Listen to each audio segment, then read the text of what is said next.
Kita baca Lukas 22 ayat 21, demikian firman Tuhan. Simon, Simon, lihat, iblis telah menuntut untuk menampi kamu seperti gandum. 2, 3. Tetapi aku telah berdoa untuk engkau, supaya imanmu jangan gugur, dan engkau dalam paus yang sah, kuatkanlah saudara-saudaramu. Jawab Petrus, Tuhan, aku bersedia masuk penjara dan mati bersama-sama dengan engkau.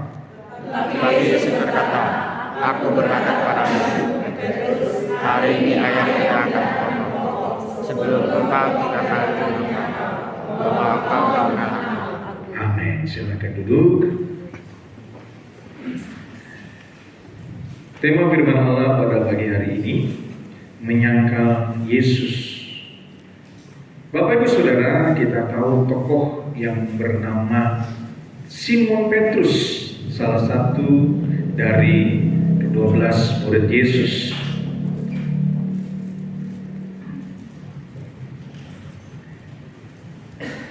Yesus berkata, Simon, Simon, lihat, iblis telah menuntut untuk menampi kamu seperti gandum.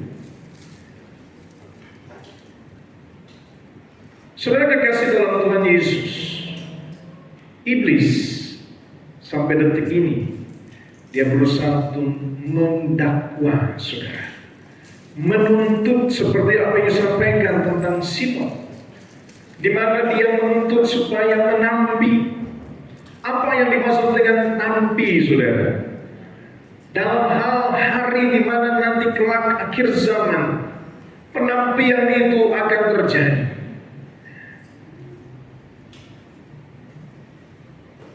Ketika padi, ya tentu kita tahu bagaimana menampi untuk memisahkan yang berisi dan yang tidak, dengan cara ditampi, dilempar ke atas.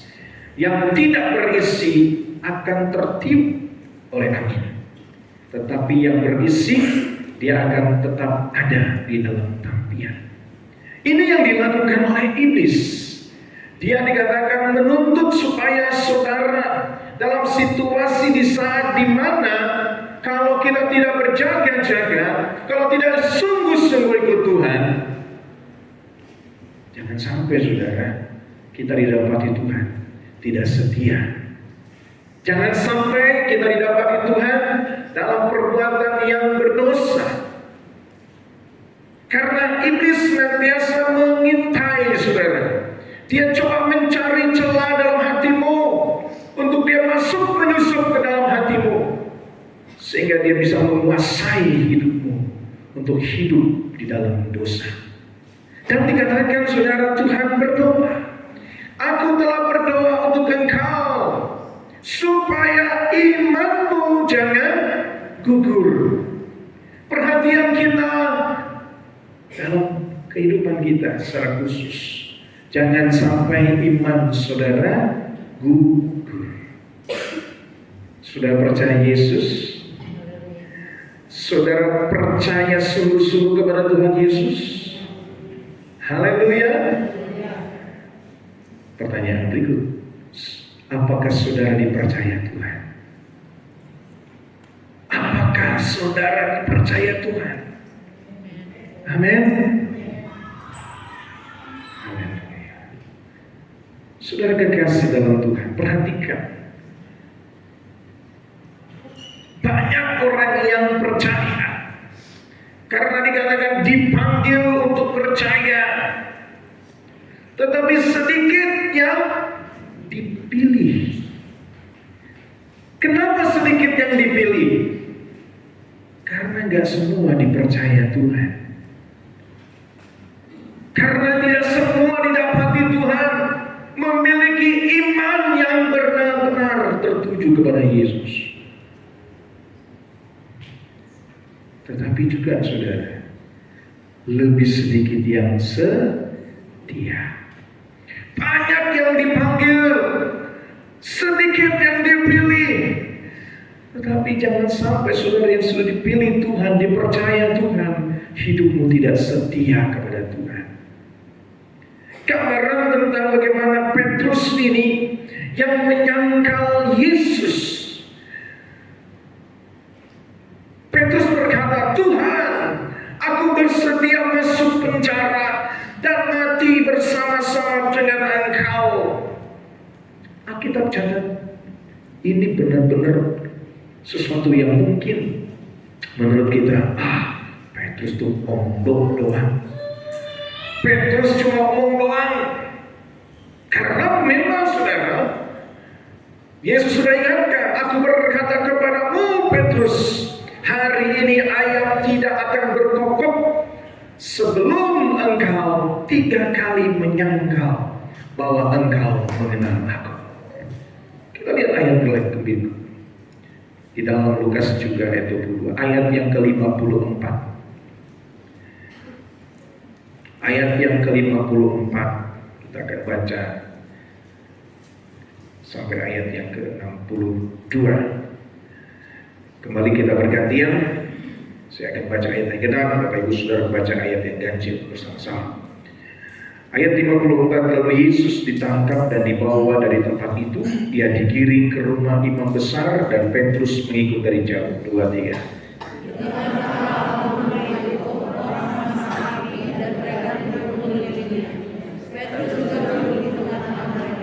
Seorang hamba perempuan melihat dia duduk dekat api. Ia mengamat-amatinya lalu berkata, juga orang ini bersama-sama dengan dia.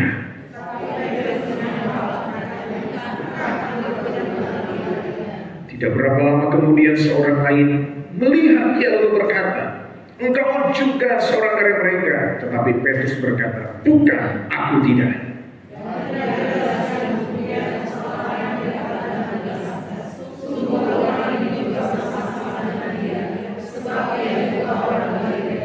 Tapi Petrus berkata, bukan, aku tidak tahu apa yang kau katakan. Seketika itu juga, sementara ia berkata, berkokoklah ayam.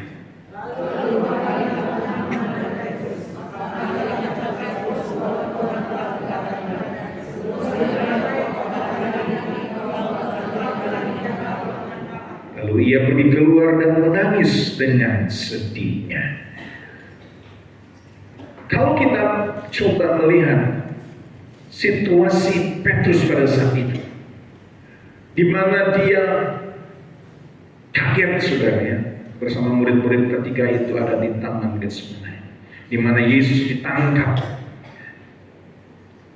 Semua murid meninggalkan Yesus, tetapi di sini dikatakan Petrus diam-diam, ya, dikatakan mengikut dari jauh. Lalu dia duduk bersama dengan orang-orang yang banyak pada saat itu menyaksikan bagaimana Yesus ditangkap. Dia dibawa ke rumah imam besar untuk diadili. Petrus pada saat itu dia cuma melihat. Lalu ada orang berkata, yang mengamat-amati, ini kayaknya kenal ini yang suka sama Yesus ini. Lalu Petrus berkata, bukan, aku tidak kenal dia. Padahal kita tahu bagaimana percakapan Yesus dengan Petrus. Dikatakan pada hari ini Petrus akan menyangkal. Petrus akan berkata tidak mengenal Yesus. Bahkan dikatakan ayam tidak akan berkokok sebelum Petrus menyangkal. Coba saudara, kalau Petrus nggak menyangkal 3 kali, ayam nggak berkokok sampai sekarang, saudara. Iya, saudara. Artinya ayam berkokok itu pada saat waktu kapan, saudara? Subuh, pagi, saudara. Tapi di Jakarta jarang dengar ayam berkokok, kecuali kalau yang punya piara ayam jago. Bapak Erwin belum piara ayam jago, banyak piara Pak. Di lantai loteng yang ketiga, ya kan, membangunkan semua orang, bangun, ya kan. Ayam berkokok. Jadi dikatakan ketika pada saat 3 kali, di mana dikatakan ada orang lain yang berkata, engkau juga seorang dari mereka. Petrus dengan tegas berkata, bukan, aku tidak. Maka dalam Injil lain, dalam kitab Markus juga dikatakan dia bersumpah Bahkan yang ketiga kali dia bersumpah, sungguh aku tidak kenal. Apa yang terjadi? Coba kita renungkan ini. Petrus dia selalu bersama Yesus. Mengapa? Apa penyebab? Apa alasannya Petrus bisa berkata tidak mengenal Yesus? Pada umumnya ada dua alasan orang itu menyangkal, saudara. Pada umumnya, yang pertama takut, yang kedua malu, saudara. Coba kalau kita lihat, apakah Petrus takut pada saat itu? Orang dia berkata kepada Yesus, aku akan, yang akan dikatakan di penjara, aku rela bahkan mati bersama Yesus, aku mau. Petrus adalah seorang yang tidak kenal takut, saudara. Bahkan ketika Yesus berjalan di atas air, kita tahu bagaimana Petrus begitu besar nyalinya berkata, Tuhan suruh aku berjalan. Dia melangkah. Dia tidak kenal takut. Lalu alasan yang kedua malu. Apakah Petrus malu? Penafsir mengatakan bisa jadi Petrus malu. Karena apa? Yesus dipermalukan. Dia melihat Yesus begitu direndahkan. Bahkan apa yang terjadi? Alkitab mencatat bagaimana orang-orang yang menangkap Yesus, menyeretnya, membawanya. Bahkan ada orang-orang yang meninju, meludahi, memukul. Bahkan banyak orang yang memaki. Dan banyak orang-orang yang mengucapkan saksi dusta, menceritakan apa yang Yesus perbuat, dikatakan hal yang memalukan, hal yang mencela, menghina Tuhan. Tetapi Yesus tidak melakukan itu. Apakah Petrus malu ketika melihat Yesus diperlakukan begitu, sehingga ketika orang bertanya, oh dia ini salah satunya? Saudara kekasih, kita mau belajar, jangan sampai kita melakukan yang sama yang seperti Petrus lakukan. Saudara adalah orang-orang yang setia, amin. Oh ini gak ada orang yang setia, haleluya. Ingat saudara, banyak yang dipanggil, sedikit yang dipilih, lebih sedikit yang. Saudara mau pilih yang mana? Mau jadi kategori yang mana? Yang cuma dipilih yang setia, haleluya. Nah oleh sebab itu saudara perhatikan, apakah kita benar-benar kita bisa, bagaimana supaya kita tidak menyangkal Yesus dalam kehidupan kita. Ini penting saudara, karena apa yang dinubuatkan dalam kitab Wahyu, akan ada masa di mana orang-orang yang ikut Yesus, dia dipaksa untuk menyangkal imannya. Bahkan hari-hari ini juga masih ada. Waktu-waktu sejarah mencatat bagaimana pengikut-pengikut yang dikatakan disebut jalan Tuhan dalam kisah para rasul, mereka ditangkap, mereka disuruh, dipaksa menyangkal iman. Kalau mau cari aman, bisa nggak saudara? Bisa, mau cari aman. Karena seringkali banyak orang menyangkal imannya, menyangkal Yesus karena takut, saudara. Saudara kekasih dalam Tuhan Yesus, ingat antikris, di mana dikatakan Alkitab akan datang. Antikris ialah tokoh, seorang yang akan menguasai dunia ini, saudara. Bukan cuma beberapa negara, tetapi semua dunia, negara, semuanya akan dikuasai oleh antikris. Walaupun ada yang berkata, wah nggak mungkin. Buktinya sekarang banyak negara-negara, banyak pemimpin-pemimpin. Tetapi Alkitab menubuatkan, dan Alkitab pasti akan digenapi, di mana dia akan menguasai semua dalam kendali dia. Dan yang terlebih, di mana dia akan duduk di bait Allah. Artinya bait Allah akan dibangun dan sudah berjalan. Dan kalau sudah jadi, dia akan duduk di bait Allah. Sebagai apa?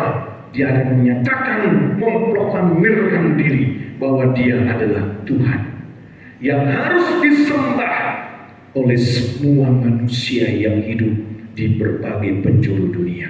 Bayangkan saudara, artinya akan ada suatu tragedi, artinya akan ada hal orang-orang yang percaya, yang mempunyai agama akan dipaksa untuk menyembah, sehingga apa yang terjadi, mereka akan dipaksa untuk menyangkal iman mereka. Oh saudara, kalau kita merenungkan firman, kita coba, kita akan merasa bagaimana. Karena apa? Banyak orang yang akan takut, saudara. Mereka akan cari aman. Bagaimana cari aman? Ya udahlah. Ketika ditanya, kau percaya Yesus enggak? Enggak. Dan kalau udah gak ditanya, kamu ke gereja lagi ya? Gak bisa. Kelak nanti itu harus dipertanggungjawabkan, saudara. Saya ingat dulu, saudara, ada seorang teman saya waktu saya di Tangerang. Ketika itu dia ke gereja bawa Alkitab, tapi dibungkus pakai koran, saudara. Pakai koran dibungkus. Pas ditanya, apa itu Alkitab? Kok dibungkus pakai koran? Iya, orang-orang pada lihat. Karena disangka gimana? Karena apa? Takut. Sudah dikasih, mungkin kita pernah alami. Karena malu atau takut, ya kita mau ke gereja, ya kan? Mungkin daerah-daerah kita mungkin berkata, oh dia fanatik, nanti kalau ini bagaimana? Saudara, sesungguhnya tanpa sadar kita sedang dihadapi dengan proses bagaimana kita mempertahankan iman kita. Karena apa, saudara? Petrus pun demikian, di mana dia sudah diingatkan bahwa dia akan menyangkal. Apakah dia lupa? Bisa jadi, bisa enggak. Yang pasti pada saat itu situasinya, keadaannya memaksa dia untuk dia berkata, aku tidak mengenal. Coba kalau dia Petrus berkata, oh saya satu muridnya yang paling setia sama Yesus, apa yang terjadi? Kira-kira apa, saudara? Bisa-bisa Petrus ditangkap juga. Tetapi saudara kasih dalam Tuhan, apa yang harus kita lakukan? Ingat firman Allah katakan, kita buka bersama-sama dalam Lukas 12 ayat yang ke-9. Lukas 12 ayat yang ke-9. Kita baca sama-sama ayat ini. 2, 3. Tetapi barang siapa menyangkal aku di depan manusia, maka ia akan disangkal di depan. Saudara, Yesus berkata, barang siapa yang menyangkal aku, menyangkal Yesus, menyangkal imannya kepada Yesus di depan manusia, ia akan disangkal. Saudara kekasih dalam Tuhan, bukan Tuhan balas dendam, enggak. Ini aturan sesuatu hal. Apa yang kita tabur, itu yang kita tuai. Jangan sampai saudara menyangkal akan Yesus dalam berbagai keadaan situasi, menyangkal iman. Walaupun cuma hanya sebentar, kalau kondisi kita mau cari aman, ataupun karena kita memilih untuk hidup yang berkata, oh saya mau hidup lebih baik. Saudara kekasih, banyak yang terjadi, bahkan akan lebih lagi hari-hari ini. Tawaran-tawaran dunia kepada saudara. Saudara mau ikut Yesus atau ikut dunia? Tidak bisa kaki kiri di dalam Yesus, kaki kanan dalam dunia. Tidak bisa saudara pilih dua-duanya. Saudara harus pilih bagaimana saudara harus tetap setia kepada Yesus. Karena ingat, kita harus mempertahankan iman kita. Karena Yesuslah segalanya dalam hidup kita. Katakan amin, saudara. Oleh sebab itu, dua hal, saudara, supaya kita tidak menyangkal Yesus, ini harus kita pegang baik-baik. Ini harus kita benar-benar lakukan dalam kehidupan kita. Dalam Lukas 9 ayat yang ke-23. Lukas 9 ayat yang ke-23. Yang pertama yang harus benar benar-benar kita lakukan. Dikatakan firman Allah, katanya kepada mereka semua, setiap orang yang mau mengikut aku, ia harus menyangkal dirinya, memikul salibnya setiap hari dan mengikut aku. Menyangkal diri. Jadi inilah kunci yang pertama untuk kita tidak akan pernah menyangkal Yesus. Apapun situasi keadaannya, apapun yang akan menjadi ancamannya, saudara, sekalipun kematiannya harus dihadapi, tetap kita akan teguh di dalam Yesus. Yaitu dengan kita menyangkal diri kita. Apa yang kita dapati di sini? Menyangkal diri.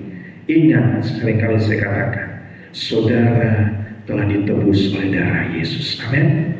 Saudara sudah dibeli lunas oleh darah Yesus, sehingga saudara bukan budak dosa, bukan daripada pengikut iblis yang dikatakannya akan binasa, tetapi saudara telah dibeli oleh Yesus dengan darahnya untuk menjadi miliknya Tuhan. Jadi saudara semua yang di sini, saudara ingat, saudara milik daripada Yesus. Amin. Oleh sebab itu, mari kita menyangkal diri kita. Bukan lagi keinginan kita, bukan lagi apa yang menjadi kemauan kita, tetapi kita menyerahkan semuanya kepada Tuhan. Biarlah kehendak Tuhan yang jadi. Haleluya. Kalau berdoa saudara, jangan lupa ketika kita meminta, memohon, berharap kepada Tuhan, Tuhan saya mau begini, Tuhan tolong saya, Tuhan berikan saya. Tetapi ingat, jangan lupa dalam doa, Tuhan biarlah kehendak-Mu yang jadi. Karena inilah konteks di mana kita menyangkal diri kita. Kita tidak pernah akan memaksa Tuhan, walaupun sudah berkata saya mau hidupnya baik, saya mau hidupnya diberkati supaya saya bisa menjadi berkat. Oke, tetapi kembali bukan kehendak kita yang jadi, tetapi biarlah kehendak Tuhan yang jadi, sebagaimana Tuhan percayakan kepada kita. Amin. Itu menyangkal diri. Dan ingat, menyangkal diri juga bagaimana supaya kita hidup benar di hadapan Tuhan. Ketika kita dihadapi dengan suatu keputusan, jangan sampai kita berbuat dosa. Haleluya. Karena kita bukan milik kita, diri kita sendiri lagi, tetapi kita milik Tuhan. Memikul salibnya setiap hari. Tidak ada ditulis memikul salibnya setiap hari Minggu. Tidak ada, saudara. Ada di dalam bahasa Yunani-nya pun tidak ada tulisan di situ ada hari Minggu, saudara. Biasanya anak-anak Tuhan seolah-olah pikul salib cuma di hari Minggu. Di sini nggak ada, amin.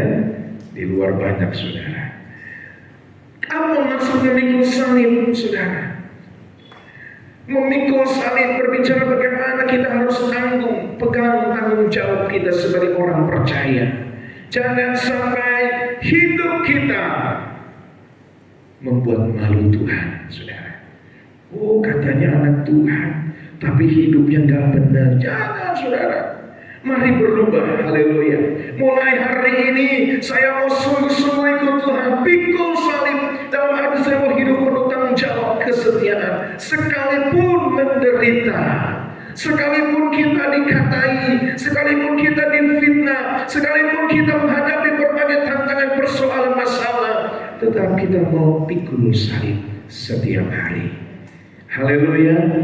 Dan diulangi kembali, mengikut aku, ditegaskan mengikut Tuhan itu bukan main-main.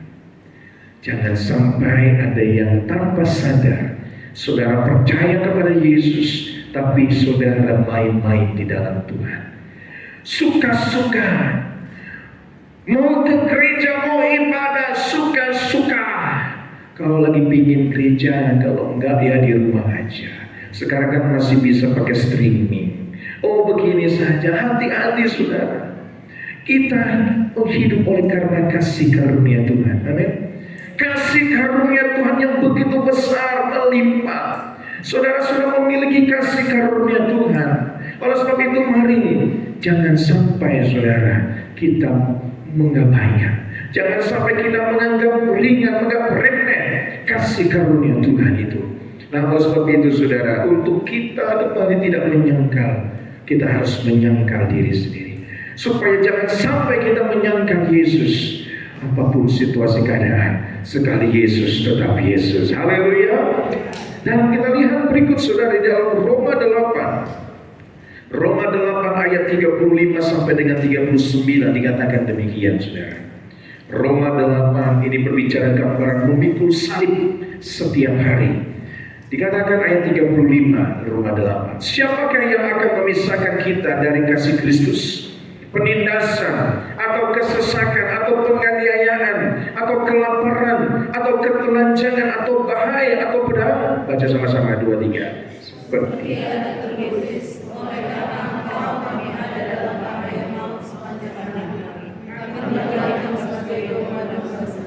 tetapi dalam semuanya itu kita lebih daripada orang-orang yang menang oleh Dia yang telah mengasihi kita.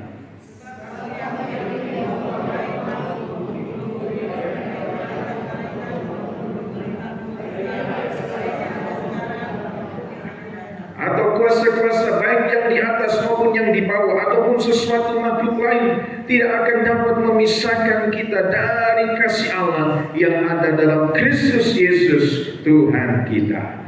Dalam ayat ini saudara diajak untuk merubah paradigma kita, cara berpikir kita. Karena apa saudara? Kalau tidak kita berubah pemikiran kita akan terseret dengan arus dunia ini. Karena dikatakan siapa yang akan memisahkan kita dari kasih Kristus. Pertanyaan ditujukan, adakah yang dapat memisahkan saudara dari Tuhan? Adakah yang bisa memisahkan saudara dari cintanya Tuhan? Dikatakan tidak ada. Bahkan penindasan, kesesakan, penganiayaan, kalau kita menghadapi suatu hal keadaan yang tidak baik sekalipun, padahal kita sudah ikut Tuhan sungguh-sungguh, kita sudah rajin ibadah, berdoa, tapi ada aja masalah persoalan. Tetapi ingat, itu tidak bisa memisahkan kita dari kasih Tuhan. Amin.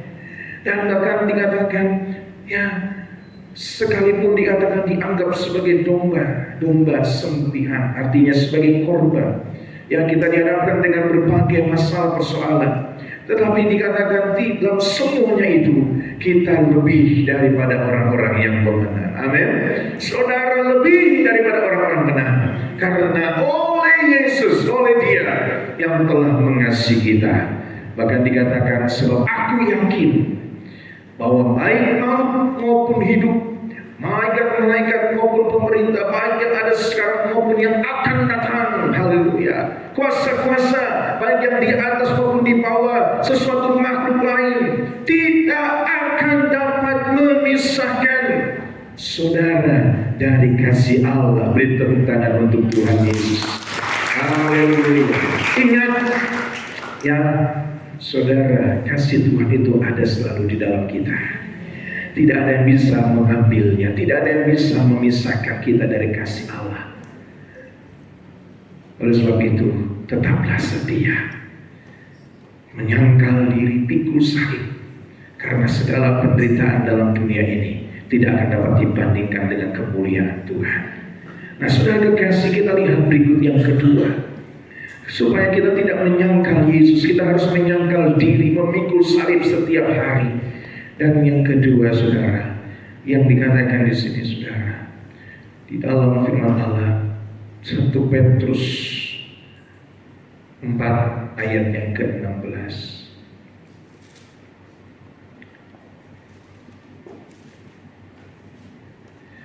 1 Petrus 4 ayat 16 dan 2 Timotius 1 ayat yang ke-12.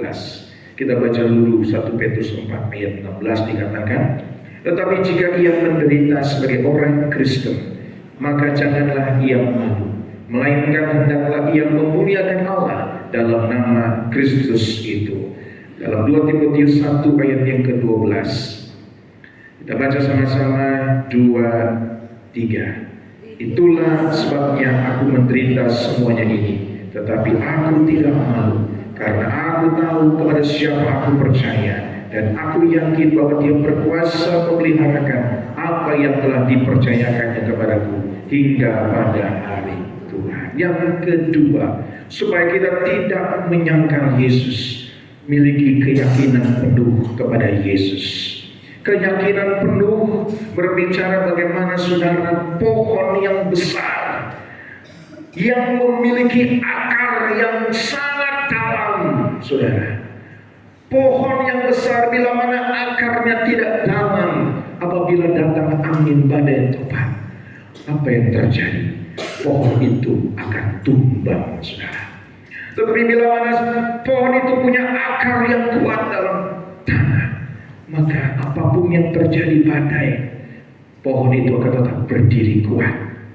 Kalau saudara jalan ke Bogor, saudara akan temukan di situ ada kebun raya, di mana banyak pohon-pohon yang usianya bukan cuma setahun, 2 tahun, 10 tahun, bukan cuma usia 30 tahun, bahkan ada yang tumbuh bisa hampir ratusan tahun, saudara.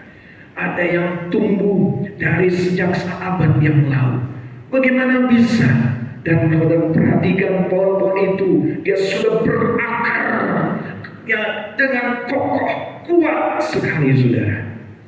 Ini menggambarkan, seringkali kita digambarkan sebagai pohon, seringkali kita sebagai tumbuhan. Dalam kitab Mazmur dikatakan apabila ya kita sebagai pohon yang ditanam di tepi aliran air, yang merambatkan akar-akarnya, maka apabila datang musim panas kemarau, tetap dia akan bertumbuh, yang daunnya tidak akan pernah layu. Amin, haleluya. Nah, oleh sebab itu miliki keyakinan yang kokoh dalam Yesus.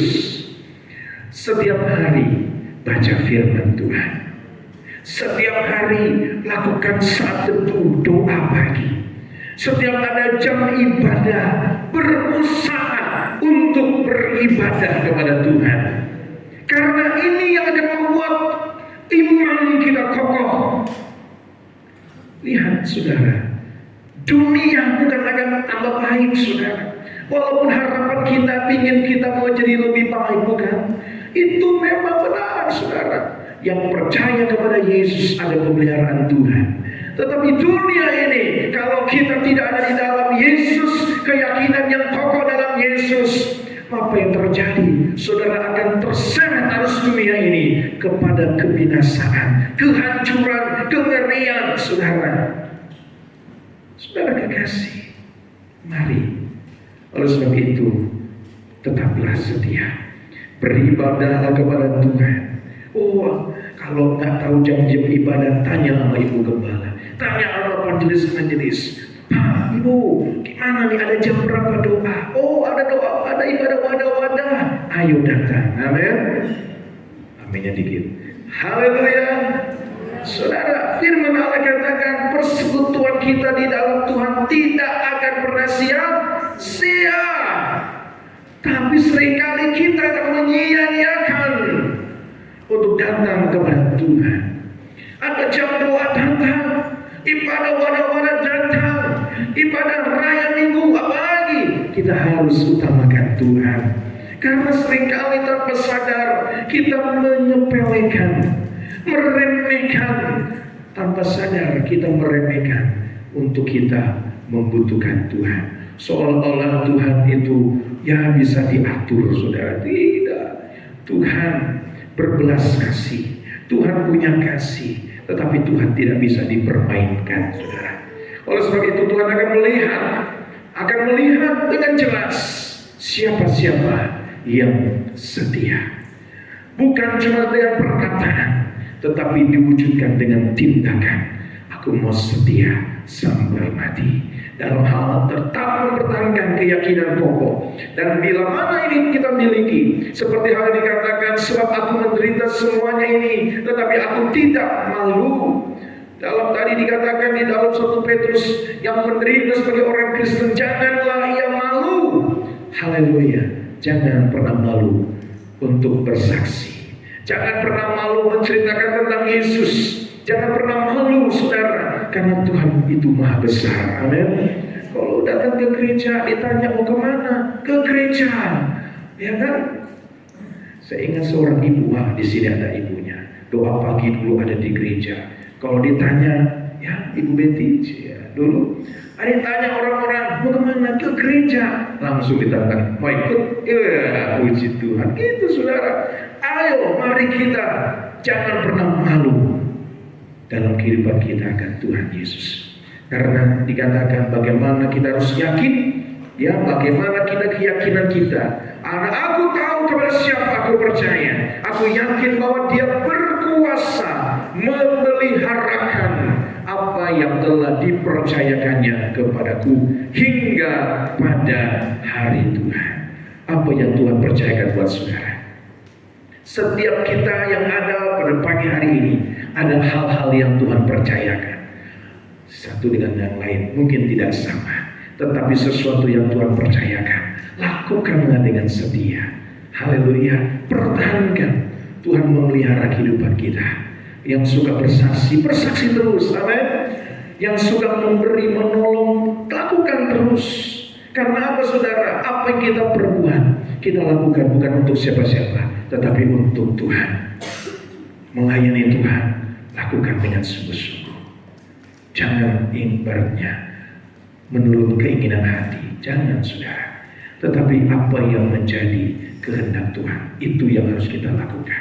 Karena jangan sampai saudara yang dikatakan melayani Tuhan, saudara yang sudah melakukan apa yang berkenan kepada Tuhan, tetapi kita tanpa sadar, kita tidak benar-benar melakukan dengan sungguh, maka akan ketahuan saudara.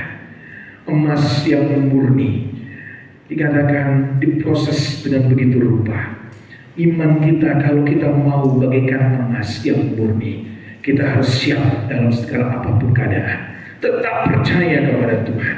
Karena kita tahu ada waktunya di mana Tuhan menginginkan supaya kita akan menerima janji-janjinya. Dan janji Tuhan, iya dan amin.